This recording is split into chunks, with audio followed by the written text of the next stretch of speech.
주시옵소서. 우리 영혼을 들어주시고 생명으로 충만하게 도와주시며 하나님 앞에 믿음을 나가는 우리 모두가 되게 원하오니 아버지 함께 해주시옵소서. 함께한 자들이 나를 도움을 서 놀라는 예배한 자 우리 모두에게 성령을 함께 주시옵소서. 하나님 그 시간에 왕으로 들어주시고 성령의 감동과 주님을 인도하여 주시옵소서. 하나님 우리 주님이 원합니다. 우리 모두의 심령 가운데 성령으로 역사하시고 인도하여 주시옵소서. 믿음으로 접해나가는 우리 각각의 심령을 하나님 기억하시고 인도하여 주시옵소서. 심령과 진정을 예배하는 원하오니 우리 모두를 도와주시고 인도하여 주시옵소서. 하나님 아버지 감사합니다. 주의 거룩한 날 하나님이 특별하신 시간에 또 함께 예배할 수 있도록 오늘 마음과 생각을 지켜주시고 또 환경들을 풀어주시면 감사합니다. 함께 모여 예배한 자나 또 멀리서 온라인으로 예배한 자나 우리 모두에게 성령으로 함께 하셔서 하나님의 은혜와 생명이 충만하시게 되길 원하오니 아버지 도와주시옵소서. 신령과 진정함으로 예배하는 우리 모두가 되어서 하나님 기뻐하시는 거룩한 예배가 될 수 있도록 주님이 함께 하시고 인도하여 주시옵소서. 성령으로 충만하도록 우리 모두를 도우시고 인도하여 주시옵소서. 감사드리며 예수님으로 기도합니다. 아멘. 하늘에 계신 우리 아버지여 이름이 거룩히 여김을 받으시오며 나라의 임하옵시며 뜻이 하늘에서 이룬 것 같이 땅에서도 이루어지이다. 우리에게 일용할 양식을 주옵시고 우리가 우리에게 죄 지은 자를 사하여 준 것 같이 우리 죄를 사하여 주옵시고 우리를 시험에 들게 하지 마옵시고 다만 하늘에서 구하옵소서. 나라와 권세와 영광이 아버지께 영원히 있사옵나이다. 아멘.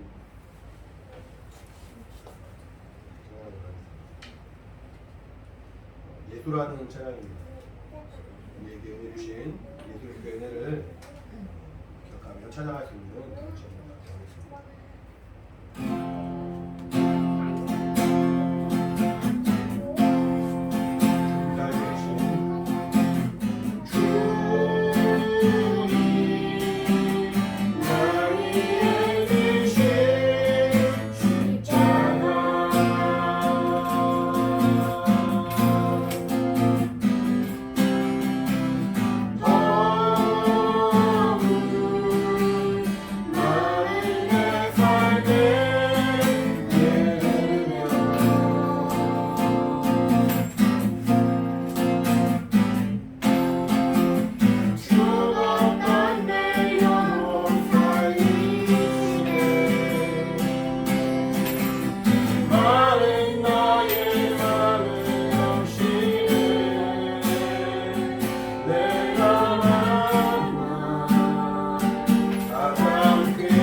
보실 수 있도록 카메라를 잘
하나님 아버지 감사합니다. 하나님이 사랑하시는 우리 영혼들, 예수학교 영혼들이 또 한 자리에 모여서 예배할 수 있도록 인도하시며 우리 안에 정말 주님을 사랑하는 마음으로 또 귀한 예물로 그 믿음을 표현한 우리 각각의 영혼들을 기억하시고 인도하여 주시옵소서.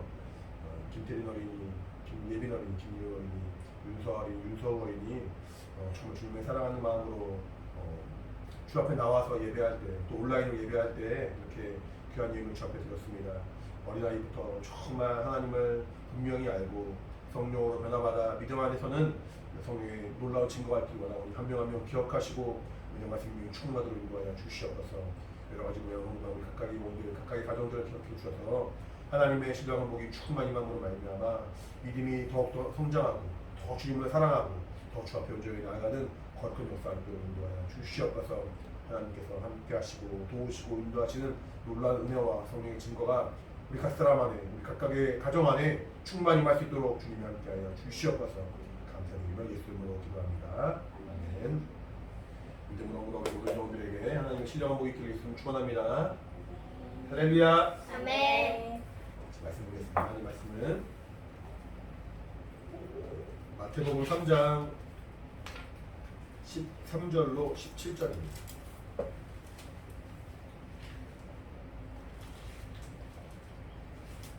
마태복음 3장 13절부터 17절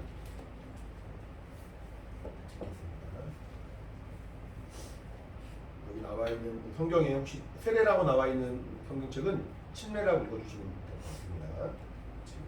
시작. 이때 예수께서 갈릴리로서 요단강에 이르러 요한에게 침례를 받으려 하시되 요한이 말하되 내가 당신에게 침례를 받아야 할 터인데 당신이 내게로 오시나이까. 예수께서 잠시만요. 예빈이 잘못 읽었어. 마태복음도 요한복음 읽었어. 마태복음 3장 13절부터 17절. 죄송합니다. 다시 한번 읽겠습니다. 시작. 이때 예수께서 갈릴리로서 요단강에 이르러 요한에게 침례를 받으려 하시는데 요한이 말하려 하는데 내가 당신에게 침례를 받아야 할 터인데 당신이 내게로 오시나이까. 예수께서 대답하여 가라사대 이제 허락하라. 우리가 이와 같이 하여 모든 의를 이루는 것이 합당하니라 하시는데 이에 요한이 허락하는지라. 예수께서 침례를 받으시고 곧 물에서 올라오시는데 하늘이 열리고 하나님의 성령이 비둘기같이 내려 자기 위에 임하시는 보시더니 하늘로서 소리가 있어 말씀하시되 이는 내 사랑하는 아들이요 내 기뻐하는 자라 하시니라. 하나님은 의로우신 분이십니다. 하나님은 의로우시다는 얘기는 그에게는 조금도 불의가 없다는 거죠. 조금도 거짓이 없고 조금도 악함이 없다는 겁니다. 그래서 우리가 하나님을 만났을 때, 하나님 믿었을 때 성경에서 말하고 있는 바와 내가 알고 있던 그 사실들이, 내가 살아왔던 그 삶의 모습들, 우리의 상식들, 우리의 지식들이 어쩌면은 성경의 그 말과 다를 수 있습니다. 성경에서 말하고 있는 그 가르침이 우리의 알고 있는 바와는 좀 다른 부분들도 있을 수 있거든요. 근데 하나님은 거짓이 없으신 분이시고 불의한 부분이 없다는 것을 우리가 믿는다면은 우리가 전적으로 하나님 말씀을 신뢰할 수 있고 하나님 말씀을 받아들일 수가 있죠. 하나님 안에는 거짓된 것이 없어요. 지난주에 말씀드린 것처럼 하나님은 참 진리의 말씀으로 충만하신 분이시고 그러므로 말미암아 그 안에 생명이 충만하고 빛으로 가득했다고 말씀드렸죠. 기억나요? 기억나요? 진리와 생명과 빛, 하나님 안에만 충만히 있는, 하나님 안에만 가득 있는 하나님의 약속입니다. 하나님께서 그 예수 그리스도 안에 우리에게 그 은혜와 생명을 허락하시고 성령으로 말미암아 하나님 앞에 나아갈 수 있도록 믿음을 허락하셨어요. 잠시만요. 이게 끊어지려고 합니다. 배터리가 우와 손이 짧네.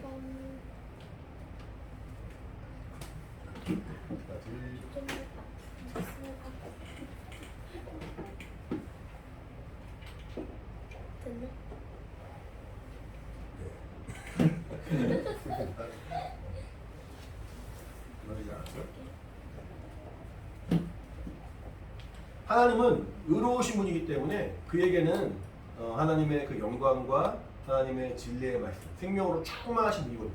그러면 우리가 하나님의 의로우심에 대하여 의심하지 않고 그분을 믿고 그분의 말씀을 받아들이고 그분 안에 거하면은 우리도 하나님의 그 의로움 안에 거할 수 있습니다. 물론 우리는 의롭지 못하죠. 우리는 악하고 우리 안에는 선한 것이 없어요. 서우 거짓말 해본 적 있니? 서우가 거짓말 해본 적 있니? 더 해본 적 있어? 엄마가 옆에 계시지만 또 거짓말 해본 적 있다고 사실대로 말합니다. 예빈이 거짓말 해본 적 있어요? 너무 많죠? 너무 많고 아빠한테도 엄청 많이 혼나죠? 그래요? 이렇게 어린 아이들도 이렇게 착하고 순진하고 정말 사랑스러운 우리 아이들도 어릴 때부터 누구한테 배우지 않았는데 신기하게 거짓말을 하고 신기하게 남을 미워하는 마음이 생기고 신기하게 부모님의 말씀을 안 들을 때가 있습니다. 이것은 우리 안에 정말 선한 것이 아무것도 없다는 너무 확실한 그런 증거거든요. 하나님은 정말 선하신 분이시라 그 안에는 정말 하나님의 그 영광으로만 충만하고 그러므로 우리가 그 말씀을 받고 그 안에 거하고 그 말씀에 순종할 때 비로소 우리 안에 하나님의 영광이 충만히 미치고 뭐예요? 뭐 하는 거예요 지금? 가만히 있어요. 그 말씀에 순종할 때 비로소 우리 안에 하나님의 영광이 충만히 미치고 거짓된 우리의 심령이 주의 진리의 말씀에 순종할 수 있는 겸손한 마음이 되는 것이고 사망으로 갈 수밖에 없는 죄에 속한 우리의 모습이 하나님의 생명으로 하나님의 은혜와 능력으로 충만히 변화받을 수 있는 것입니다. 하나님은 의로우신 분이세요. 하나님은 거룩하신 분이세요. 그러므로 우리가 하나님을 아는 것은 하나님이 힘써하는 것은 우리에게 큰 은혜가 됩니다. 그래서 성경을 통하여 우리가 하나님의 원하시는 바, 뜻하시는 바, 하나님의 정말 계획과 마음을 알아가는 중요하고, 성령은 우리 안에서 하나님의 말씀을 기억나게 하고 깨닫게 하고 그 말씀에 순종할 수 있도록 사모하게 하고 그 말씀 안에 거할 수 있도록 우리를 위하여 정말 힘을 다하신 분이기 때문에 성령의 인도하심을 받는 것은 신앙생활이 너무너무 중요합니다. 그래서 우리가 신앙생활할 때 하나님이 우리에게 성경을 주시고 이 성경을 주시고 또 이 성경을 믿을 수 있도록 성령을 주시고 이 성령으로 말미암아 성경을 믿고 성경을 통하여 성령의 일하심을 더 기대하고 소망하는 것은 하나님이 우리에게 주신 정말 놀라운 선물인 거죠. 신앙생활을 이렇게 하나님을 깊이 알아가고 하나님의 의와 하나님의 정말 선하신 마음을 알아가는 것이 우리의 신앙생활입니다.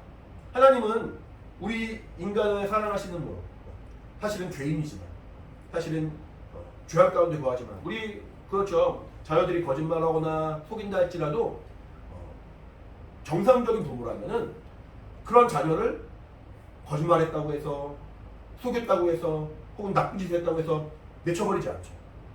포기하지 않고 그들을 사랑한단 말이에요. 그들을 용납하고 그들을 생명으로 인도하려고 그들을 선한 길로 옳은 길로 인도하려고 몸부림을 치는 게 부모란 말이죠. 마찬가지로 하나님도 우리를 고아와 같이 내버려 두지 않으시고 우리가 죄악 가운데 거할 때 세상에 속하여 마귀가 이끄는 대로 마귀가 속이는 대로 마귀가 주는 그 유혹대로 세상에 속한 육신의 정욕과 안목의 정욕과 이생의 자랑에 따라서 범죄하고 넘어지려 할 때 저들은 더러워졌다. 저들은 죄악 가운데 거했다. 저들은 나와 이제 관계없다. 라고 그냥 끊어버리신 것이 아니라 우리를 품어주시고 우리를 용납해 주셨는데 그 길로 우리에게 예수를 내주신 거예요. 예수님, 하나님의 아들이신 그분이 이 땅에 육체를 가지고 오셨어요. 우리와 똑같은 모습으로 오셨어요.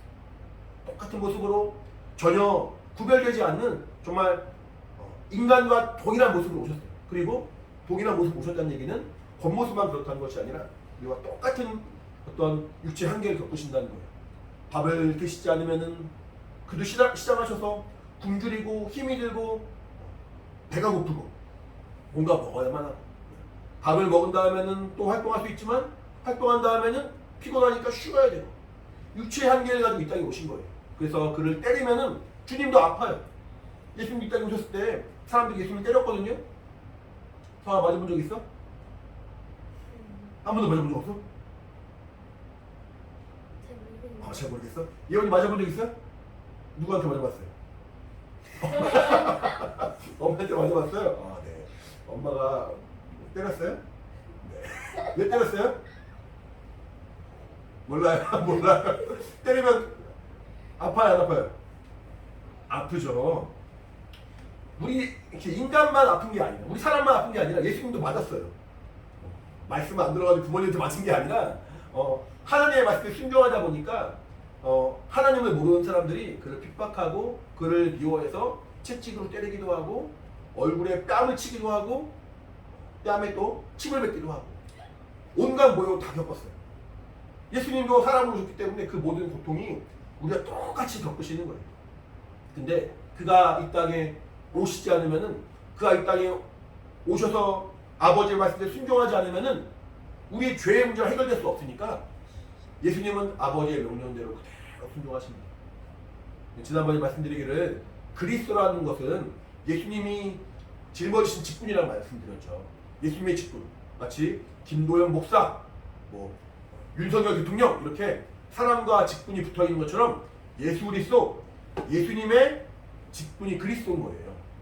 하나님이 사랑하는 아들을 그냥 보호하고 위로해주고 뭔가 더 좋은 길로만 얘기하신 것이 아니라 사랑하는 아들을 그리스도라는 그 직분을 맡게 하시고 우리의 죄를, 인간의 죄를, 죄인의 죄를 대신 짊어질 수 있도록 이 땅에 부여해 주신 거예요. 그러니까 예수님이 그리스도가 되신 것은, 예수님이 그리스도의 직분을 감당하신 것은 사실은 놀라운 영광과 은혜 가운데 거하신 것이 아니라 예수님은 사실은 비참한 가운데 너무나도 비참하고 부끄럽고 창피한 모습으로 이 땅에 오신 거예요.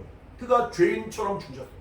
십자가에 죄인처럼 피 흘려 죽으시고 벌거벗긴 채로 아까 말한 것처럼 채찍 맞고 얼굴에 뺨을 맞고 머리엔 가시관을 쓰고 뺨에는 침을 맺고 온갖 고통과 모욕을 당하시면서 죽으셨어요. 근데 예수님은 그 죽음과 그 고통과 그 환난을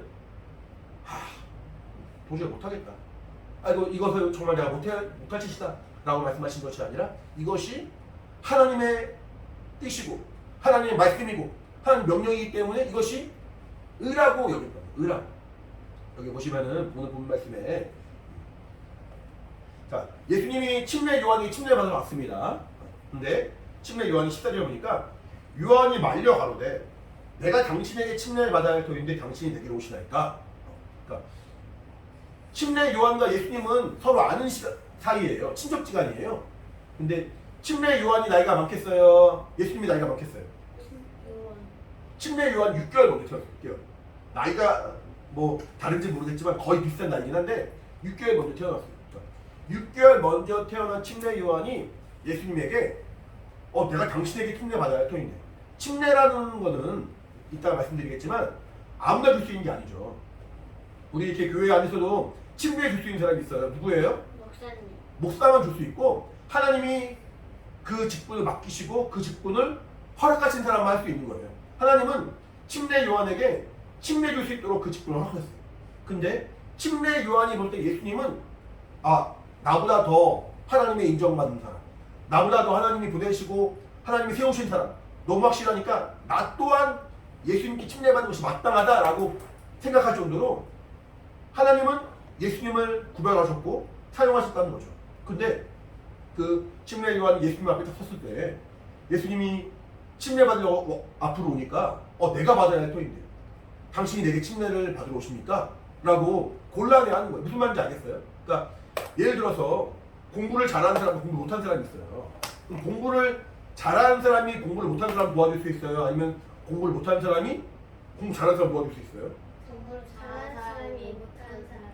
너무 당연한 거죠.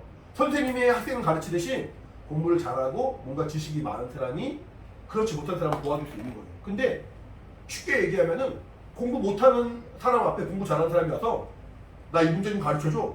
그런 경우인 거예요. 침례 요한이 저보다 더 많이 하실 것 같은데요. 저보다 더 많이 하실 것 같은데 왜 저한테 이런 거 물어보세요? 라고 말하는 그런 경우란 말이죠. 침례 요한이 자기가 비록 예수님도 6개월 먼저 태어났지만 예수님을 어릴 때부터 알던 친척 사이이긴 하지만 또 자신도 하나님이 명하신 대로 침례를 주라 명한 그 사명을 감당하고 있는 사람이지만 예수님 앞에는 정말 아무것도 아닌 사람인 것을 알아서 내가 당신에게 침례 받아야 할 터인데 어찌 내게 오십니까? 라고 말하니까 예수님이 15절 같이 읽을게요. 시작. 예수께서 대답하여 가라사대 때 이제 허락하라. 우리가 이와 같이 하여 모든 의를 이루는 것이 합당하니라 하시는데 이에 요한이 허락하는지라. 자, 예수님이 침례 요한에게 침례받는 모습은 적절해 보이지 않지만 예수님이 침례 요한에게 침례를 받는 것은 의를 이룬다는 거예요. 의. 하나님의 의를 이룬다는 거예요. 여기서 말하는 의란 얘기는 하나님의 뜻을 말하기도 하지만 하나님의 뜻 의만을 말하는 것이 아니라 하나님의 옳은 것, 하나님이 정하신 옳은 하나님의 뜻을 이루신다는 거예요. 그러니까 이해가 안 되죠. 침례받는 것이 왜 하나님의 의를 이루는 것이지? 침례가 뭐길래 하나님의 의를 이룬다고 말할까? 라고 우리가 약간 이렇게 의문을 가질 수 있습니다. 자, 우리 누가복음 12장 볼게요. 누가복음 12장.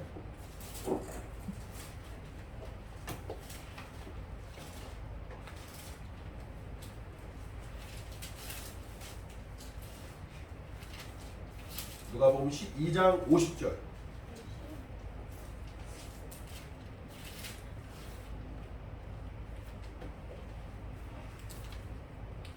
누가복음 12장 50절 말씀을 같이 읽겠습니다. 찾았나요?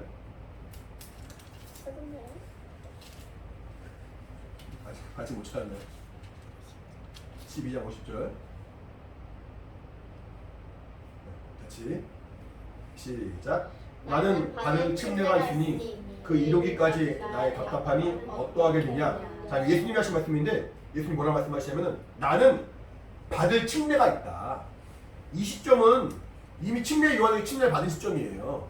그러니까 침례 요한에게 침례를 받았기 때문에 침례 요한이나 다른 사람에게 또 침례를 받는다 그 말이 아니에요. 여기서 말하는 침례는 예수님이 십자가에 죽으시는 그 장면을 말해요. 그러니까 침례라 하면은 교회에서 우리가 알고 있는 상당히 중요한 의식 중에 하나입니다. 근데 아마 일반적으로 우리 한국 교회에서는 세례라는 말을 많이 써요. 성경에도 보면은 세례라고 번역되는 말도 많죠. 근데 이제 세례, 침례 둘 다 번역상의 문제인 거지 같은 말이에요, 사실은. 근데 이제 원래 헬라어, 그리스어에는 밥티즈마 뭐라고요? 밥티즈마. 밥티즈마란 말은 뭐냐면은 밥티조라는 말이 동사형인데 그러니까 물에 잠기다는 뜻이에요. 물에 들어가다, 물에 잠기다. 이렇게 물에 완전히 이렇게 잠긴 그 장면을 밥티조, 밥티즈마라고 말해요. 밥티즈마는 명사형인 거고 그 말을 번역한 말이 영어로는 베티스트, 침례인데 이제 우리나라 말로는 세례와 침례 두 가지로 번역이 된 거예요.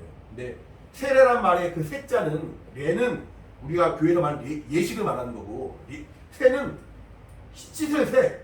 우리 얼굴 씻는 거 뭐라고 말해요? 세수라 말하죠. 얼굴을 씻는 것을 세수라 말하고 세면이라 말하는데 씻을 세자를 써가지고 그 물에 들어가니까 씻는 것처럼 뭔가 표현이 되니까 세례란 말로 번역이 됐어요. 근데 이제 사실은 이제 예수님이 침례 요한에게 침례 받을 때도 예수님은 그 요단강 안으로 들어가셨어요. 물속에 완전히 잠기셨거든요. 그리고 예수님이 제자들에게 또 우리 교회에 말씀하신 그 침례의 모습도 물에 잠기는 모습을 말하는 거예요. 근데 이제 사실 우리도 지금 교회로서 우리가 지금 예배를 드리고 있긴 하지만 지금 침례를 만약에 준다 하면은 물에 잠길 그런 상황이 좀 어렵죠. 그러다 보니까 기독교회 안에서 이렇게 물에 잠기는 부분들이 좀 곤란하기도 하고 환경이 안 되기도 하고 뭔가 어렵다 보니까 물을 이렇게 어떤 그런 욕조 같은 데에 잠긴 것이 아니라 머리에 이렇게 물을 붓거나 주전자에 이렇게 물을 붓거나 아니면은 물을 뿌리거나 이런 식으로 변형이 됐습니다. 예수님이 말씀하시고 또 예수님이 받으셨던 침례는 그런 침례가 아니었는데 사람들이 이제 시간이 지나면서 좀 변형을 시켜가지고 물을 이렇게 붓기도 하고 뿌리기도 하는 형식으로 바뀐 거예요. 성경에서 말하는 건 완전히 잠기는 건데 아까 말한 세례는 세례의 세자는 씻다는 뜻이고 침례는 우리 그 물이 차가 이렇게 물이 잠기면 차가 침수했다고 말하잖아요. 잠겼다는 뜻이거든요. 그러니까 밥티즈마 그 말에 제대로 해석한 말은 침례가 맞는 거예요. 이렇게 물이 완전히 잠기는 거니까. 근데 어쨌든 간에 세례와 침례는 어떤 사실 같은 단어인데 번역상 조금 변화가 있는 것이고 이제 세례가 뭔가 성경에서 말하고 있는 물에 완전히 잠기는 모습이랑 조금 다르다 보니까 이것은 아니다. 이것은 예수님이 말씀하신 건 좀 다르다 라고 말해서 이제 많은 기독교 안에서는 직접 물에 잠기는 침례의 모습을 더 선호합니다. 그래서 이제 우리나라에서는 장로교회나 감리교회 같은 경우에서는 세례를 아직도 많이 하는 경우고 미국이나 다른 나라 같은 경우는 침례가 훨씬 더 많거든요. 그래서 이제 뭐가 옳다 뭐가 틀리다 그 말하고 싶은 것이 아니라 어쨌든 성경에서 말하고 있는 말은 침례의 모습을 말하는 것이고 예수님이 아까 누가복음 12장 50절에 나는 받을 침례가 있다고 말씀하셨잖아요. 받을 침례가 있다는 말은 아까 그 침례 요한을 통해서 물에 완전히 잠기는 그 침례만을 말하는 것이 아니라 그걸 이미 받았으니까 침례는 여러 번 받는 것이 아니거든요. 우리 성전은 매주 하지만 침례는 평소에 딱 한 번만 받는 거예요. 한 번만. 아직 우리 어린이들은 아직 안 받았고 우리 또 성어머니도 아직 안 받았지만 이제 평소에 한 번만 받는 거예요. 그러니까 예수님이 말씀하신 침례는 내가 물에 또 들어간다 그 말이 아니라 내가 십자가에 달려 죽을 그 죽음이 내 앞에 있다 그 말씀인 거예요. 그러니까 12장 50절에 받을 침례가 있다. 그러니까 내 답답함이 어떻게 했느냐라고 말씀하시거든요. 그러니까 예수님도 죽음을 눈앞에 두고 있으니까 더군다나 그 죽음이라는 게 어떤 이렇게 장수하였다가 노아는 죽는 것이 아니라 죄인들을 대신해 죽는 거예요. 죄인들을 대신하여 죽고 죄인들의 어떤 그런 모습으로 사람들은 내가 예수님이 우리를 사랑함으로 말미암아 대신하여 우리를 위하여 피 흘려 죽으셨지만 사람들은 그것도 모르고 예수님을 핍박하고 미워하고 죄인이라 말하고 십자가에 못 박아 죽겠단 말이죠. 그 마음이 얼마나 괴롭습니까? 단지 그 십자가의 고통도 크지만 내가 사랑하는 자들이 나를 미워하고 나를 핍박하는 그 배신을 당할 때 얼마나 그 마음이 상함이 있습니까? 예수님이 아시는 거거든요. 그 답답함이 어떻게 했느냐라고 말씀하십니다. 여기서의 그 침례가 결국엔 죽음을 말하는 것인데 침례의 의미가 사실 죽음을 내포하는 거예요. 그러니까 예수님이 이제 침례 받으시는 그 내용은 침례 요한을 통한 침례 받으시는 그 사건은 그가 30년간 목수의 아들로 하셨어요. 30년간 요셉과 마리아의 아들로 이 땅에서 착하게 성실하게 건실한 청년으로 살아왔습니다. 근데 이제 침례받음으로 말미암아 침례받고 나오시는 그 예수님의 머리 위에 뭐가 임했어요? 기름이 임했어요? 성령. 성령이 임했죠. 예수님의 머리 위에 성령이 임했어요. 그러니까 예수님이 침례받으시고 성령 받으신 그 다음부터는 그 다음의 삶을 공생의 삶이라고 해요. 공생의 삶. 공생의 삶이란 말은 뭐냐면은 사적인 어떤 그런 자기의 마음대로 자기의 편한 대로 자기가 원하는 대로 하는 것이 아니라 공적인 생각을 말하는 거예요. 하나님이 그리스도의 직분을 주시고 아까 말씀드린 것처럼 우리의 죄를 대신하여 죽으시고 우리를 구원하실 그리스도의 직분을 허락하시고 그 직분을 감당하기 위한 삶으로 3년을 사십니다. 30년을 이제 목수의 아들을 하셨다가 침례 받으신 이후로는 3년의 삶을 살아갑니다. 공생의 삶을. 그러면은 30년의 삶이 중요합니까? 3년의 삶이 중요합니까? 3년. 우리 상식으로 볼 때는 30년이 더 길고 더 오랜 세월 살았기 때문에 30년이 다 같이 있는 것 같이 보이지만 예수님의 그 삶을 돌아볼 때는 30년과 더 같이 있는 것이 3년이에요. 아버지의 명령대로 순종하고 그가 죽기까지 복종하고 그가 정말 피 흘려 우리의 죄를 다 사해주신 그 삶이 훨씬 더 중요한 거예요. 그리고 3년의 그 삶은 결국 예수님이 십자가에 피 흘려 죽으시고 날 준비하는 그때이잖아요. 그렇잖아요. 그러면 3년의 삶이 중요합니까? 아니면 주님이 죽으시고 3일 만에 부활하셨는데 3일의 삶이 더 중요합니까? 죽으시고 부활하신 거. 피 흘려 죽으심으로 죄를 사해 주시고 부활하심으로 말미암아 부활의 첫 열매가 되심으로 그에게 속한 자들은 아 나도 구원받는다. 나도 하나님의 영광 가운데 임할 수 있다라고 소망을 심어준 그 3일이 중요하겠습니다. 3년보다 3일이 중요한 거죠. 30년보다 3년이 중요하고 3년보다 3일이 중요한 거예요. 그러니까 많이 사는 것이 중요한 게 아닙니다. 많이 사는 것이 중요한 것이 아니라 오직 하나님의 말씀대로 순종하는 것이 중요한 거예요. 하나님의 뜻대로 순종함으로 말미암아 하나님의 의가 우리 안에 이루어진 것이 중요한 거예요. 예수님은 침례받으심으로 말미암아 그의 삶의 방향과 목적이 물론 그 앞에 30년의 삶도 우리처럼 막 살지 않으셨어요. 예수님이 막 이렇게 젊을 때 방탕하게 살고 막 놀고 신앙생활도 안 하고 그랬을 것 같아요. 동생들 막 때리고 막 그랬을 것 같아요. 예빈이처럼 막 예원이 막 괴롭히고 막 그럴 것 같아요. 아니요. 그래요? 서화처럼 서우 사랑이셨겠죠? 예수님 동생들 있었거든요.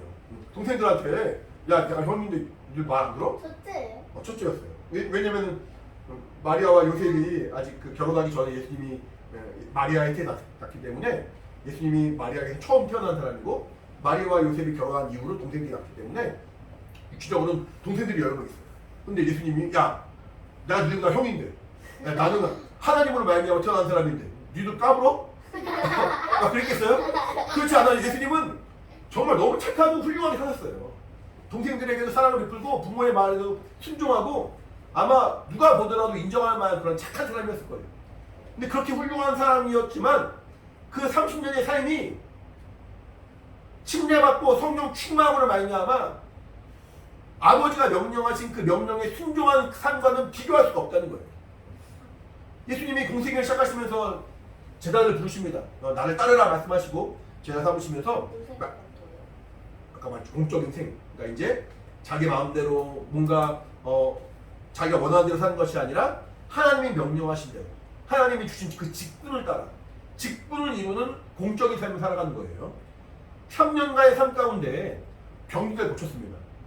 지난주에 말한 것처럼 죽은 나사를 살리기도 했습니다. 어떤 때는 바닷물 위를 걸어가기도 했습니다.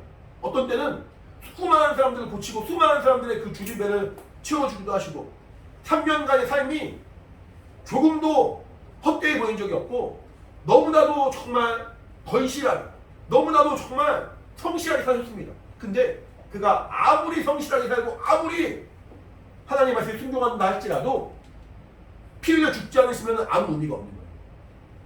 피 흘려 죽어야만이 죄를 사할 수가 있는 것이고 피 흘려 죽어야만이 그를 십자가에 못 박게 죽게 한 마귀의 그 불의가 드러나게 하는 것이고 피 흘려 죽어야만이 하나님이 그를 살리심으로 말미암아 그를 영광 가운데 이끌 수 있기 때문에 예수님의 그 그리스도 공생애는 십자가의 죽으심으로 정말 그가 완전히 이루신 것이고 하나님이 그를 살리심으로 말미암아 그것이 온전하게 된 거거든요. 그러니까 30년과 3년은 비교할 수가 없고 3년과 3일은 비교할 수가 없는 거예요. 예수님은 그 하나님의 그 의를 이루시기 위하여 내가 하나님의 의를 이룬 자가 되겠습니다. 내가 하나님의 그 명령을 순종한 자가 되겠습니다.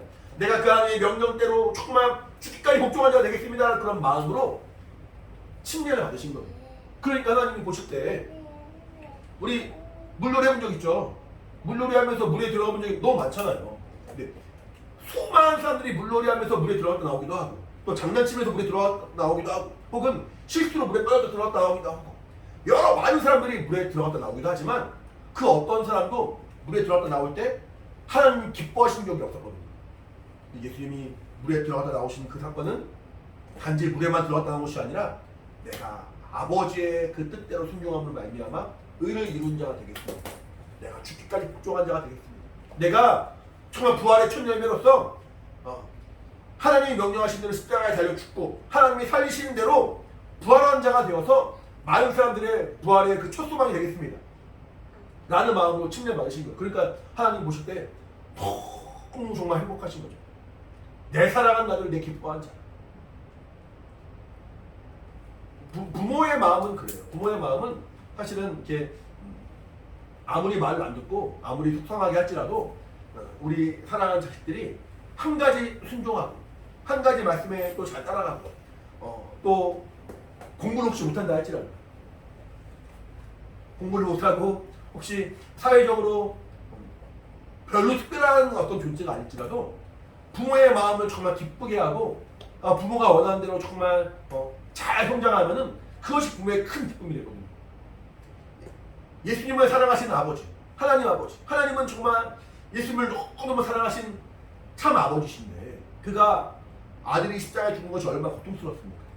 아들이 십자가에 죽으시고 모욕당하시고 사람들이 미워하고 사람들이 핍박하는 그 모습이 얼마나 안타깝겠습니까? 하지만 그렇게 할 때 그 아들로 말미암아 죄인이 살아날 수 있고 그렇게 할 때 그 아들의 그 공로로 말미암아 마귀의 불의를 완전히 무너뜨릴 수 있고 그렇게 함으로 말미암아 아들이 더 정말 영광 가운데 거할 수 있음을 알기 때문에 하나님은 아들에게 그 일을 허락하셨고 아버지의 마음을 아는 아들은 아버지의 마음을 헤아리는 아들은 정말 십자가에 피 흘려 죽기까지 복종하고자 하는 그런 간절한 마음으로 침례 받으신 거예요.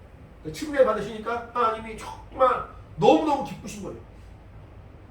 그렇게 하시지 않았죠. 이미 아버지는 아들도 알고 아들의 그 성향을 알기 때문에 아들이 순종하고 복종하고 죽기까지 정말 함께할 건 너무 잘 알죠. 하지만 실제로 그또 정말 침례받는 말미암아 순종한 모습을 보니까 너무너무 감격이 되고 너무너무 기쁜 거예요. 그래서 많은 사람들이 듣도록 내 사랑하는 아들이요 기뻐한 자 말씀을 하신 겁니다. 우리가 예수 그리스도로 말미암아 구원을 받은 자가 되었습니다. 이제 예수를 믿고 나서 구원받고 나서 처음 우리가 하는 그 믿음의 순종 중에 하나가 또 침례거든요. 아직 우리 어린이들은 나이가 어리기 때문에 이게 어떤 나이가 차야만 침례받는 그런 건 아니지만 이제 각각이 예수 그리스도를 주라 시인하고 그 은혜를 분명하게 믿는 그 믿음이 우리 안에 견고하게 세워져야 될 때잖아요. 지금까지는 부모님이 혹은 교회에서 말하니까 그런가 보다 알고 인정한 정도지 이것이 믿음의 고백으로 확 받아들여졌다라고 보기 좀 어려울 수 있으니까 지금은 조금 우리가 뒤로 밀어서 나중에 침례해 줄 건데 조금 제가 침례 받으면은 침례 받을 때 우리의 그 믿음의 고백은 뭐냐면은 내가 예수 그리스도로 말미암아 구원받았습니다라는 그 믿음의 고백으로 침례를 받는 거예요. 내가 침례받은 것은 그냥 교회에서 침례받으라고 하니까 목사님이 침례받으라고 하니까 받는 것이 아니라 마치 예수님이 십자가에 피 흘려 죽으셨다가 부활하신 것처럼 나도 물에 들어감으로 말미암아 내가 완전히 죽은 사람이 되었다가 물에서 나옴으로 말미암아 예수님과 연합한 부활에 연합한 사람이 되었습니다 라고 믿음으로 고백한 사람이 침례 받는 거거든요. 그러니까 침례는 믿음이 있는 사람이 받는 거예요. 따라해볼까요? 궁금한 게 있어요. 있잖아요. 예수님이 부활의 첫 열매라면서 왜 나사로는 죽었다 살아났잖아요. 나사로는 죽었다 살아났지만 이게 그 부활이 영원할 수가 없었죠. 죽었다 살아나긴 했지만 다시 죽었거든요. 결국에는 우리의 부활은 부활했다가 다시 죽고 막 반복되는 것이 아니라 영원히 사는 것을 말하는 거예요. 예수님이 부활의 첫 열매라고 말씀하실 때 그 부활은 예수님도 십자가에 피 흘려 죽으신 다음에 다시 사신 다음에 다시 죽으신 것이 아니라 영원히 사시는 것처럼 우리도 그와 함께 영원히 사는 거거든요. 나사로가 살아났던 것은 잠깐만 하나님의 영광을 드러내기 위하여 잠깐만 그 목숨이 다시 연명이 된 것이지 부활이라고 말할 수는 없는 거거든요. 엄밀히 말하면. 무슨 말인지 이해하니? 딴 소리 하지 말고. 이해하니? 네. 그래서 침례라는 것을 다시 말씀드리면은 침례는 예수님이 내 죄를 사해 주시고 부활하셨습니다. 이 사실을 믿는 믿음으로 받는 게 침례예요. 따라해볼까요? 침례는 예수께서 내 죄를 사해 주시고 내 죄를 사해 주시고 다시 부활하셨음을 믿는 사람이 받습니다. 예수님이 나의 죄를 사했음을 믿는 그 믿음 있는 사람이 받는 것이 침례예요. 두 번째는 예수님이 십자가에 피 흘려 죽으셨지만 그가 하나님이 살리심으로 말미암아 부활하셨고 이제 하늘에 올라가셨는데 내가 주님과 연합한 자가 되어서 예수 믿지 않던 내 옛사람은 예수님이 죽으신 것처럼 나도 죽고 예수님이 부활하신 것처럼 나도 삽니다. 나도 하늘의 그 영광 가운데 거합니다. 라고 부활의 소망 있는 사람이 맞는 거예요. 다시 한번. 침례는 부활의 소망 있는 사람이 받습니다. 나도 예수님처럼 부활한다는 소망 있는 사람이 받습니다. 첫째는 예수께서 내 죄 사했음을 믿는 사람이 받는 거고요. 둘째는 부활의 소망 있는 사람이 받는 거예요. 그럼 부활의 소망 있는 사람은 결국 우리가 나중에는 하늘나라에 갈 것을 우리가 알고 믿기 때문에 이 땅에 사는 그 모든 하루하루의 삶이 헛되지 않죠. 예수님이 30년간을 헛되게 보내지 않으시고 30년간의 삶을 통해서 공생의 삶을 준비하신 거예요. 그러면은 그 공생의 삶도 그 3년의 삶이 헛되지 아니하여서 죽으시고 부활한 3일을 준비하신 것이고 그러므로 말미암아 하나님의 영광 가운데 거하시고 그가 죽으시면서 내가 다 이루었다 라고 말씀하신 것처럼 그 모든 삶이 헛되지 아니하여서 마지막을 장식한 것처럼 우리가 부활의 소망인 사람은 하루하루의 삶이 구별되어서 하나님과 연합하고 주님과 사귐을 갖는 믿음의 삶을 사모하겠죠. 그 믿음을 가지고 처음 순종한 것이 침례라는 거예요. 마지막으로 한 번만. 침례는 믿음과 소망 있는 사람이 처음 순종하는 믿음의 행동입니다. 특히 나 예수 믿고 나서 내가 주의 말씀에 순종하겠습니다. 내가 주님과 연합한 자가 되겠습니다. 더 주님을 사랑한 자가 되겠습니다. 더 부활의 소망을 가지고 살아간 자가 되겠습니다. 라고 마음을 고백하고 처음 순종하는 것이 침례란 말이죠. 이제 여기 보니까 공교롭게도 침례 받는 사람이 별로 없고 침례 안 받는 사람만 많이 있어요. 그래서 상당히 중요한 시간인 것 같아요. 앞으로 다 침례를 받아야 되니까. 침례 받음으로 말미암아 내가 예수님과 하나가 된다.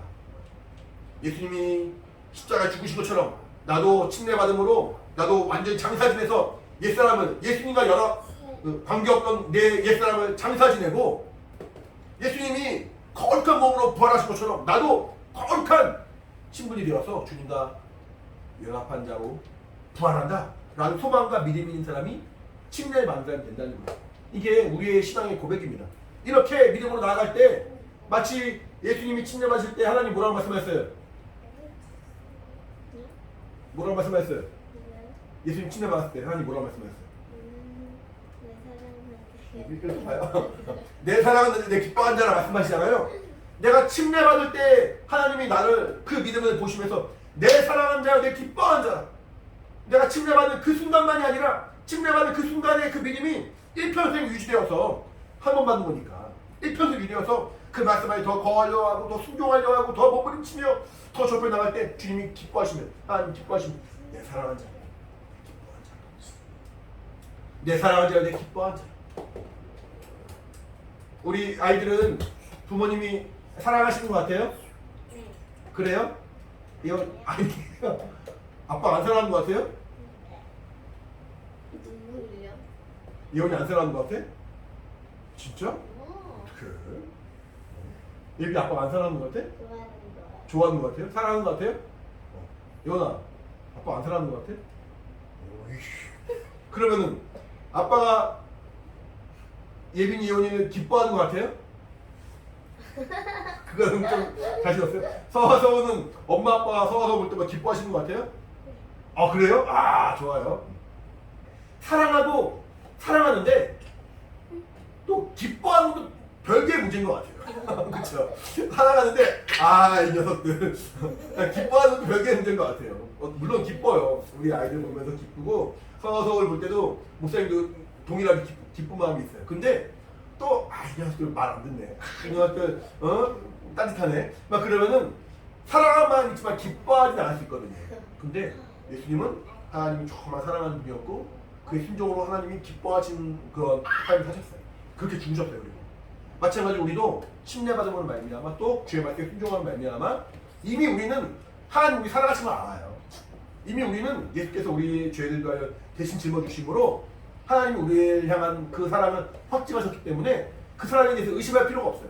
하나님 날 사랑하신다. 따라해볼까요? 하나님 날 사랑하신다. 하나님 나를 사랑하신다. 다시 한번 하나님 날 사랑하신다. 하나님 나를 사랑하신다. 하나님 날 사랑하신다. 하나님 나를 사랑하신다. 하나님 날 사랑하세요. 근데 이제는 내가 믿음을 순종하여서 하나님 기쁘시게 하는 자가 되어야 돼요. 따라해볼까요? 나는 하나님을 기쁘시게 하리라. 세 번만 시작. 나는 하나님을 기쁘시게 하리라. 나는 하나님을 기쁘시게 하리라. 나는 하나님을 기쁘시게 하리라. 믿음의 순종이 있는 그런 삶이 되어서 정말 하나님이 기뻐하시는 우리의 삶이 된다면은 우리 영혼 너무나도 행복하고 너무나도 감사한 그런 삶을 살 겁니다. 내가 예수님과 정말 연합한 삶이 사는 거니까. 내가 주님과 정말 하나가 되어서 주의 은혜가 정말 내 안에 충만하고 이제 내가 사는 것이 아니라 내 안에 그리스도가 사신다고 말하는 것처럼 주의 은혜로 충만하기 때문에 주님을 기쁘시게 하고 주님을 찬양하는 믿음의 삶이 될 것입니다. 우리 사랑하는 예수학교의 모든 영혼들, 이 자리에 함께한 영혼들이나 또 온라인 예배한 영혼들이나 혜린 안녕? 이렇게 함께한 우리 모든 영혼들에게 하나님의 위로와 하나님의 사랑과 하나님의 평안이 충만함으로 말미암아 더 주 앞에 믿음으로 나아가는 우리 모두가 되길 간절히 바랍니다. 할렐루야. 아멘. 기도하겠습니다. 기도할 때 내가 정말 주의 말씀에 순종하는 참 믿음의 사람 되길 원합니다. 내가 정말 부활의 소망을 가진 참 신앙이 되길 원합니다. 내가 주의 말씀에 순종하는 정말 예수의 사람 되길 원합니다. 성령으로 함께 하시고 인도하사 내로 충만하게 도와주시옵소서. 예수님 한번 부르고 간절히 기도하겠습니다. 예수여 하나님 아버지 주의 생명과 은혜와 성령으로 충만케 하신 말 참으로 감사드립니다. 하나님 앞에 믿음으로 나가는 우리 영혼들을 주님께서 기억하시고 아버지 인도하시고 함께하여 주시옵소서. 성령으로 충만하게 원하오니 아버지 도와주시고 아버지 아버지와 함께 해주심으로 주 앞에 믿음으로 나가는 우리 모두가 되길 원하오니 아버지 함께하여 주시옵소서. 오직 예수와 연합한 자가 되게 도와주시고 정말 주님과 하나 되므로 말미암아 소망과 정말 기쁨으로 정말 나가는 우리의 삶이 되길 원하오니 아버지 함께하시고 인도하여 주시옵소서. 아버지 정말 내 영혼을 사랑하시고 내 영혼에 정말 은혜 주시고 성도로 인도하시는 그 정말 내 사랑과 되는 우리 각 사람이 체험하고 알았사오니 하나님 아버지 더욱더 그 안에 거하는 믿음 있게 도와주시고 그 말씀에 순종하는 기쁨 있게 도와주시고 성령을 인도하는 우리 영혼 되어서 더욱더 하나님 기뻐하시는 우리 각 사람 되기 원하오니 아버지 함께하시고 아버지 인도하여 주시옵소서. 주의 성령으로 충만히 원합니다. 주의 성령으로 충만히 원합니다. 하나님 아버지 도와주시고 아버지 인도하여 주시옵소서. 하나님의 뱀비동으로 나아가는 충만히 뱀비에게 원하오니 성령으로 역사하시고 아버지 인도하여 주시옵소서. 하나님께서 충만히 사람을 들어주시고 그대와 충만으로 주님이 함께하시고 원하오니 성령으로 역사하시고 인도하여 주시옵소서. 살아계신 하나님 아버지 감사합니다. 우리에게 하나님의 사랑과 은혜를 베풀어 주시고 그 사랑과 은혜로 말미암아 변화받도록 믿음으로 소망으로 함께 하심을 참으로 감사드립니다. 성령 충만한 자가 되어서 주의 말씀에 순종하며 정말 기쁘시게 하는 거룩한 삶이 되길 원하오니 성령으로 역사하시고 인도하여 주시옵소서. 아직 침례받지 못한 우리 모든 영혼들이 할지라도 정말 그 주의 말씀에 순종함을 말미암아 침례받은 그날을 사모하고 믿음으로 준비하게 도와주시고 그러므로 말미암아 참 예수와 연합한 거룩한 삶이 우리 안에 이루어지길 원하오니 성령을 함께 하시고 인도하여 주시옵소서. 이 시간 또 우리를 위하여 피 흘려 죽으신 예수 그리스도를 기억하며 그 피와 살을 정말 기념하는 거룩한 시간이 같습니다. 성령을 함께 하사 하나님의 은혜로 충만하여 더욱더 믿음으로 나아가고 정말 주님을 사랑하는 믿음의 고백인 거룩한 시간이 되도록 주님이 함께 하시고 인도하여 주시옵소서. 사랑하심을 감사드리며 예수 이름으로 기도합니다. 아멘.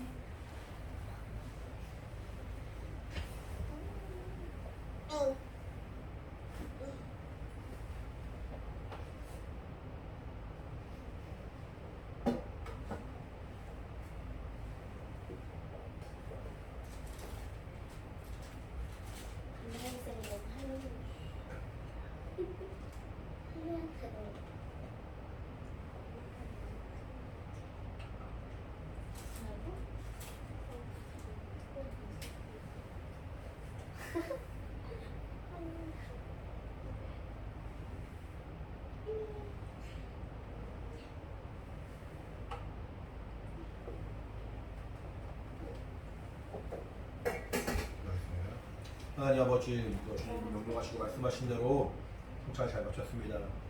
정말 성찬을 참여하는 우리 모든 영혼들마다 또 성찬을 바라보는 우리 또 모든 성도들마다 하나님 아버지 주님 다시 오실 때까지 주의 죽으심을 전하고 증거하는 믿음의 삶을 살 수 있도록 인도하여 주시옵소서. 예수의 피와 살이 우리에게 정말 참 소망이요 믿음이 되고 참으로 은혜가 될 수 있도록 함께 하시고 인도하여 주시옵소서. 우리 사랑하심을 감사드리며 예수 이름으로 기도합니다. 아멘. 마지막으로 찬양하고 하겠습니다.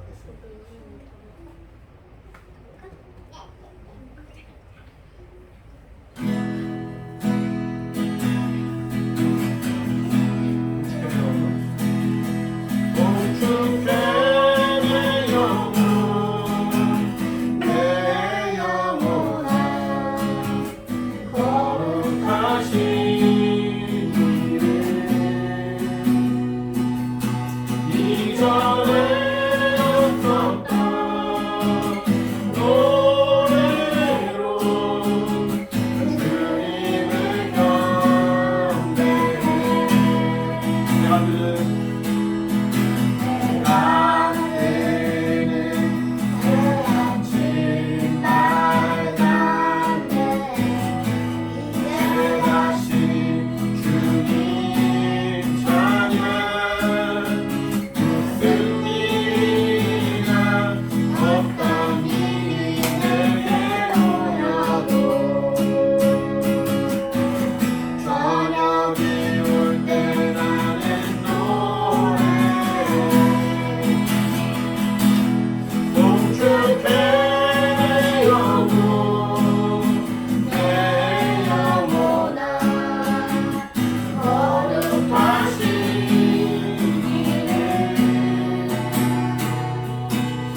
그리스도의 은혜와 하나님 아버지 크신 사랑과 성령의 감동하신 역사하심이 함께 예배한 사랑하는 우리 모든 영혼들 각각의 신명과 가정과 명 가운데 이제부터 영원히 함께 있을지어다. 아멘. 예배 받으신 하나님께 감사의 박수 마치겠습니다. 감사합니다.